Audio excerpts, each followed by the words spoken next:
This episode is brought to you by Vital Farms.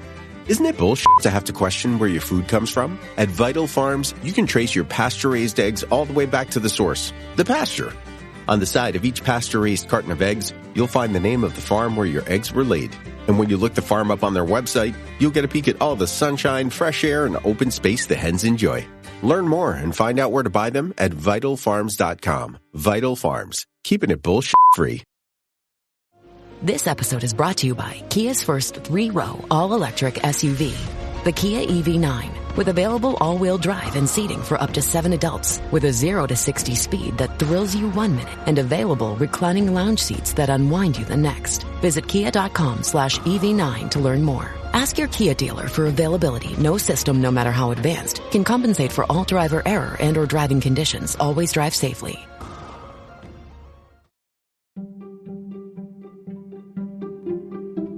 Welcome to the HCI family of podcasts. We're your source for personal, professional, and organizational growth and development. We share our own original research, explore industry trends, and interview executives and thought leaders from across the globe. Join us for practitioner-oriented content around all things leadership, HR, talent management, organizational development, and change management. Maximize your personal and organizational potential with the HCI family of podcasts.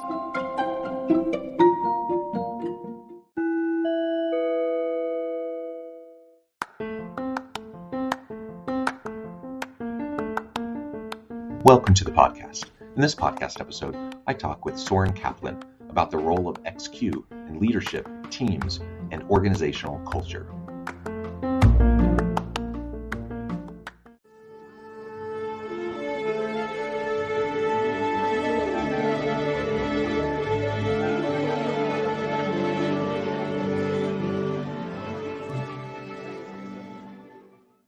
Soren Kaplan, welcome to the conversation today. Nice to be here, John. It is a pleasure to be with you. You're joining us from the Seattle area. I'm south of Salt Lake City in Utah. And today we're going to be talking about experiential intelligence, or XQ. We're going to explore what that really means and then talk about it in relation to leadership teams and developing a strong, healthy organizational culture. As we get started, I wanted to share Soren's bio with everybody. Soren Kaplan has been named one of the world's top management experts and consultants by Thinkers 50 and Business Insider. He is a columnist for both Inc. magazine and Psychology Today, where he focuses on how to build high-performing, resilient, and innovative teams and organizational cultures.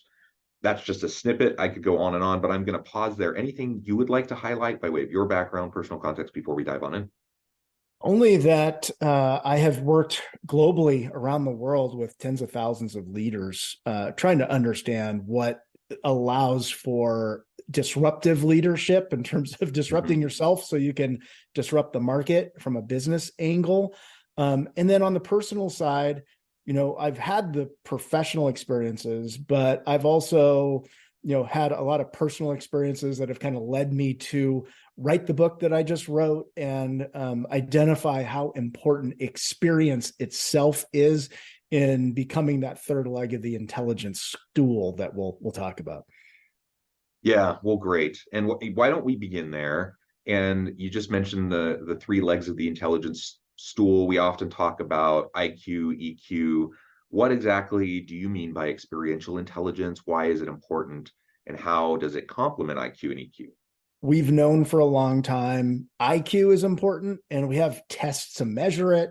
Then we learned emotional intelligence, or EQ, is important, which basically means being in touch with our own emotions and the emotions of other people. And in today's world where things are changing faster than ever, you have technology disruption, you have artificial intelligence, you've got a whole host of changes happening around us.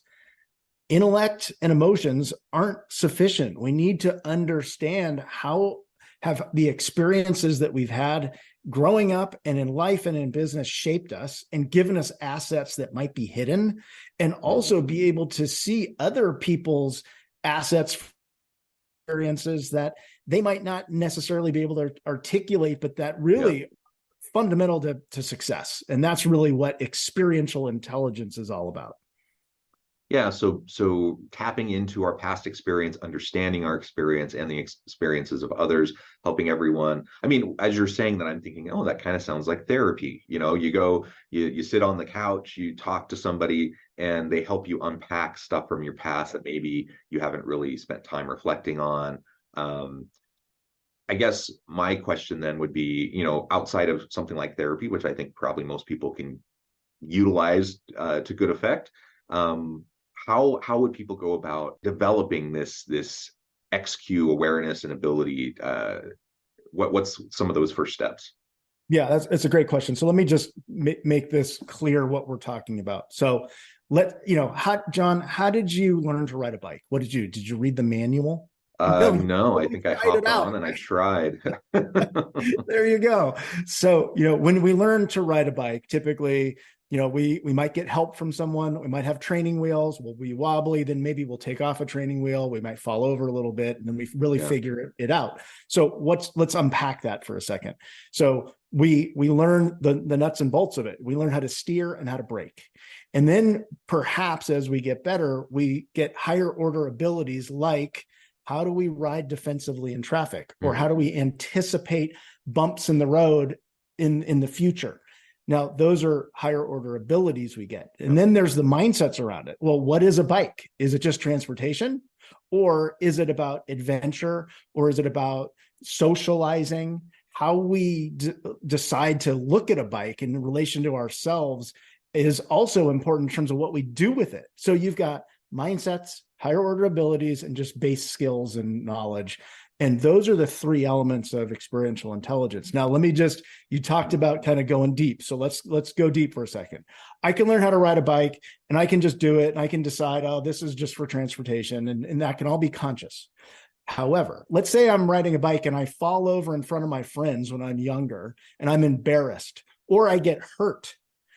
Bike riding can become a threat to me, or it can become a source of a reminder of the shame I had in front of my friends. And then I might shy away from even wanting to ride a bike. And so there are these mindsets that can get in the way potentially based on our experiences as an inhibitor of great leadership, of innovation, of teamwork, of risk taking, or we can be more conscious of what went into those experiences so we can either overcome the limiters or really lean into and leverage those strengths that we gained from whatever those experiences are, just like riding a bike. And right now I have 4 teenage daughters, and I have one that has been working on her permit and just got her license. And so we're past the bike riding stage, but we're to those higher order skills like you're talking about, versus when I first take my daughter to the parking lot after she gets her permit and starts, I just start to do the very basic things, very much relevant to what you were just describing. And the reality is we all have those things, right, in our everyday lives. For kids developing, it may be a bike, or a teenager, it might be a car. As you get older, though, there's all sorts of skills that we have experiences, the good, the bad, and the ugly with. And how we make sense of those and leverage them will make a big difference in how effective and productive we're going to be moving forward. Yeah, and we'll tie this into business and organizations and leadership, but even as a parent or as a coach or as a teacher, if we're aware that those experiences that those we're supporting are impacting them at those three different levels all the time, we can help people understand how did this experience impact me? Yeah. How do I process it? Do I look at this as a threat in the future, or do I look at this as something I learned and gained some assets from? And how do I then leverage that in the future? And so a lot of it's about framing, a lot of it's about processing in real time so that we can, use whatever those experiences are as a springboard for where we want to go, rather than something to overcome through therapy or something else down the line. And so part of this is, if I'm individually trying to leverage my experience or help others around me on my team to do the same, it requires a good amount of self-reflective practice, right? To be able to consider. I'm wondering, from your experience, from your research and working with, industry professionals from around the world, what are some of those best practices in developing that kind of self-reflective mindset and toolkit so that we can leverage these experiences? Yeah, there's a lot of research around mindsets, around how trauma works, and I'm not going to kind of go into that right now, but I'll give you a quick example because it's pretty simple. I worked with a Fortune 1000 company, brought a team together that post-COVID hadn't worked a lot together, and it was a lot of new players on the team. So we did a simple exercise. We basically had people come into the room ready to share. Here are 3 experiences that really shaped me and gave me some assets that I can now contribute to this team moving forward. And we didn't say it had to be work oriented. And a lot of people were bringing in things that were just about their life experience, places, they had lived internationally, or they had, gone on some kind of a trip, or they had, learned something from a mentor that, outside of work. And the incredible level of vulnerable depth of sharing surfaced these competencies and capabilities and skills and mindsets of this team that people wouldn't have known otherwise if they had just gotten together and, kind of at a surface level, just said, what's on my resume that I'm going to contribute. And so that was just a very simple example. And this team then used those key competencies and then said, how do we execute on our strategy this year? So it was very tangible. Another quick example from a leadership angle.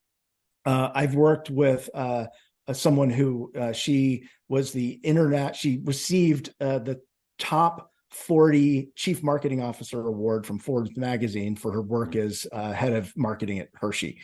And I asked her, I said, we talked about experiential intelligence, and I said, give me an example of something that led you to this great success outside of going to business school and your work experience. And she said, oh, that's easy. I play the violin. And I said, well, what do you mean? And she said basically that she had to learn to play in an orchestra. She had to have intense focus and get really good herself, but know when to step in and step back in her orchestra. And she also had to write, she was a composer, so she was creative and wrote music. And she said those are the same skills as a leader at Hershey running international business that she needed to step in and then step back and let teams run with things. She needed to have intense focus and make sure the execution was there, but they also had to be creative and come up with new products for the international market that were different from the US. And so she was able to, at least this individual leader had a line of sight to those personal experiences and the skills and mindsets they developed, and then how they translate to leadership. And then we talked about how she can then find that in her team members also, and how to uncover that, because not everybody comes to the table with a real solid awareness of the experiences they've had outside of work and how they can contribute inside of work. Well, and as you were describing that leader's experience, I'm thinking this is just further indication to me that we spend far too much time, in organizations thinking about someone's educational pedigree or someone's, where they've kind of moved up the hierarchy in a particular set of roles, or a certain career path. Like if we can learn to leverage experience better, there can be so many potential pathways to future leadership opportunities, because we can recognize when someone has the skill sets, the mindsets that are going to help them to be successful, whether they have, all the experience that someone else has in sales specifically, or in, name the function, right? Now, there are technical skills you need to develop to be successful in a lot of different types of positions, but a lot of times there's transferable skill sets that come from the experiences that we have. And I think often we shortchange them when we're considering people for potential leadership positions. And there's huge implications for recruiting and talent management and leadership development and staffing your innovation teams. And there's giant implications for that. And then you look at what you just said, and then the trajectory of what people, and this is, I think, in part because of the pandemic and COVID, a lot of younger people under 30 no longer see a college degree as that, kind of tried and true lever for success. It's less than 50% see it as extremely important anymore. And so you have, kind of a recognition that having experiences can lead to quote unquote success. in other areas. And then you see big companies like Google and others creating certificates and other types of alternative forms of experience that are oftentimes hands-on to bypass, what a lot of people are seeing now as a broken education system. So I think we're going to see more and more recognition that experience is really a lever and an important one, and that we need to understand it more broadly than what's on our resumes. And that's really a key to success in teams, individually, and even in life, being aware of that. Yeah. So if as a leader, I understand the importance of XQ, I try to practice regular self-reflection. I try to model leveraging my own past experiences towards my future performance and success. If I can do that, and then I can work with my team to help them develop similar mindsets and to do some of the types of things that we've been talking about. What have you seen from research and from your practitioner work? What are those impacts on teams as they, organizations want to innovate, they want to create, they want to add value to the market. How does XQ connect with those desires and those outcomes?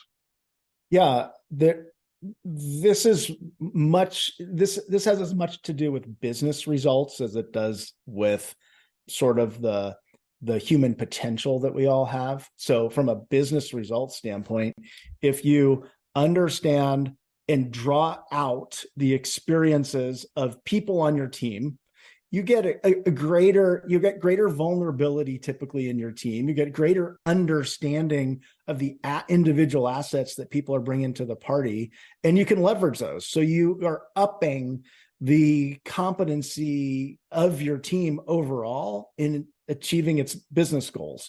If you do that organizationally and you identify those individuals, first off, who have had great careers and experiences that can be shared, you're really leveraging the best practice, the informal knowledge oftentimes of the organization. So you're surfacing competencies that might go untapped. But then if you're doing that in a more broad-based way too, and you just have a recognition that people's experiences create assets, you then start to create a culture in your organization also that values the whole person from the standpoint of whatever their experiences are, how do we value what they could potentially provide and develop and draw that out in benefit and service of the organization's business strategy and vision. So you start to change culture with this type of a approach as well. Again, referring back to what we were just talking about a minute ago and how it contributes to culture, I'm thinking about the traditional hierarchical organization and the traditional succession planning and career pathways, and go to high school, go to college, maybe graduate school, you come into the organization, you work your way up. And we know that for decades, that has slowly been eroding. And there's a different reality, certainly today, than there was for my parents' generation or their parents' generation. People are switching not only organizations, but entire careers multiple times throughout their work life. So the idea that you're going to go work for one organization for a really long time is almost a bit silly. And frankly, younger workers, young millennials and Gen Z workers, like the whole notion of even working for the same organization for the rest of their lives sounds so abhorrent. That's not even something they want to explore. So recognizing these kinds of shifts in the psychological contract of work and how that's ebbed and flowed over time, I think is an important piece of this. And organizations are struggling to attract and retain really great people, right? And we know if you're not attracting and retaining great people, it's going to be hard to have a really dynamic team culture, because people want to work with good people want to work with other good people. They want to have good resources to grow and develop continually. And they want to be able to leverage, what they've done in the past towards future successes. And so what organizations are waking up to more and more, and you've already pointed to, there are definitely examples of organizations that have been doing this for a while, is we need to get out of our own way. Like, we have to get out of our own way around these rigid structures that we put in place, that we say, in order for someone to be successful in this job, they need to have a college degree and 5 years experience, doing XYZ or whatever. there may be instances where those kinds of requirements are necessary, but a lot of times I think it's just an artifact of the past, and it doesn't really serve us all that well now. And so we're leaving talent on the table. Like, we're literally losing good people because they don't have a way to progress in the organization, in a way that's meaningful to them, because they're stuck on like kind of one rigid career pathway, and there's only so much opportunity for advancement in that rigid career pathway. But if organizations can recognize how to better leverage the experiences of these people in perhaps diverse ways in other parts of the business, then it solves our retention problem. It solves the labor shortage and skills gap problem. It helps with the cultural components of the teams. It just can help in so many ways. And I get that more and more organizations are starting to think this way, but it seems like there's still a huge gap, between kind of the traditional notions of career pathways versus how we can leverage XQ into a more agile kind of a career future. I don't know. Any thoughts on that? Well, I completely agree with what you're saying. And then I would also highlight the fact that culture is created every day through people's experiences. Meaning, if we want to change our culture to more agile, to more innovation, we can create experiences intentionally to shape culture and give people whole new mindsets, abilities, and skill sets. And so just two quick examples. I've been doing some leadership development work with NBC Universal as well as Ascension Health, who bring their high potential leaders through a development program, but it's applied. It's basically taking real business challenges around technology and the market and changing customers and consumers and healthcare issues and whatever it may be, and saying, we want you to go out and in an agile way, give yourselves experiences based on design thinking or innovation or product development that forces a whole new kind of way of being in an organization, because you have to drive innovation, and that's usually not like second nature to a lot of people who've been operators for a long time. And that experience changes people. That experience delivers real value at the same time back to the company, and then it sets the foundation for a more broader based culture, because you've had this group of people who've all had this shared experience that have developed mindsets, abilities, and know-how toward shaping the future. And then they go off in the organization. And so there's a lot of things we can do to shape experiences also more proactively to drive change. Yeah, that idea of shaping experiences proactively really resonates with me. And again, I think this is one I think most people recognize, yeah, I need to give people stretch assignments and give them opportunities to grow. And I need to develop the bench strength of my team. And like, these are kind of the notions that I hear people talk about a lot. So it's good that at least it's in the awareness of people collectively. But in reality, when you're in the daily grind, so many leaders are kind of running around like chickens with their heads cut off, just putting out fires all the time.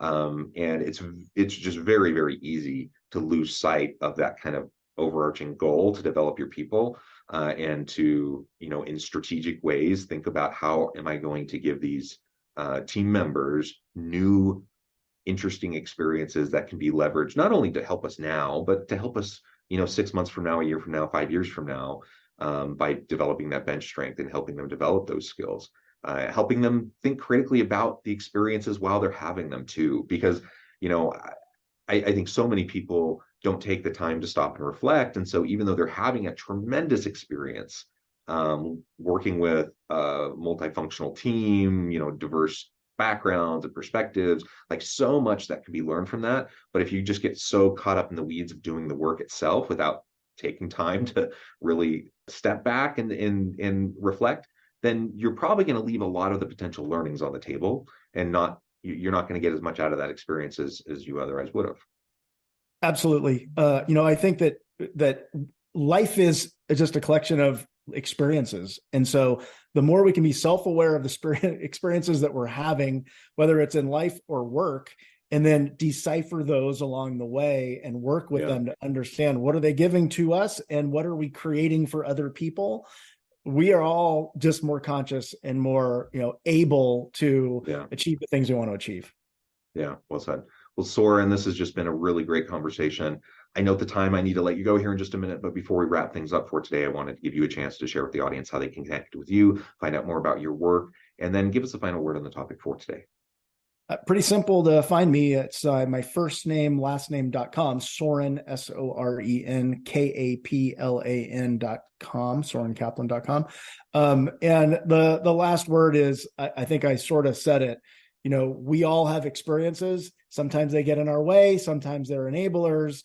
The opportunity for us in today's disruptive world is to understand ourselves better, help other people understand themselves better, and then work together to collaborate in a way that kind of takes one and one and makes it three. And that's really what leveraging experience is about, and complementing your IQ and your EQ with your XQ or experiential intelligence.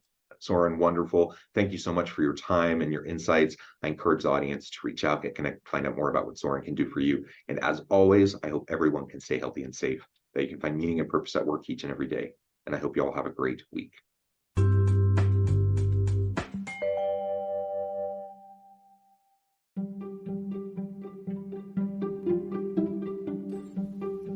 Thanks for joining us for this episode of the podcast. We hope you stay healthy and safe, and please join us again soon.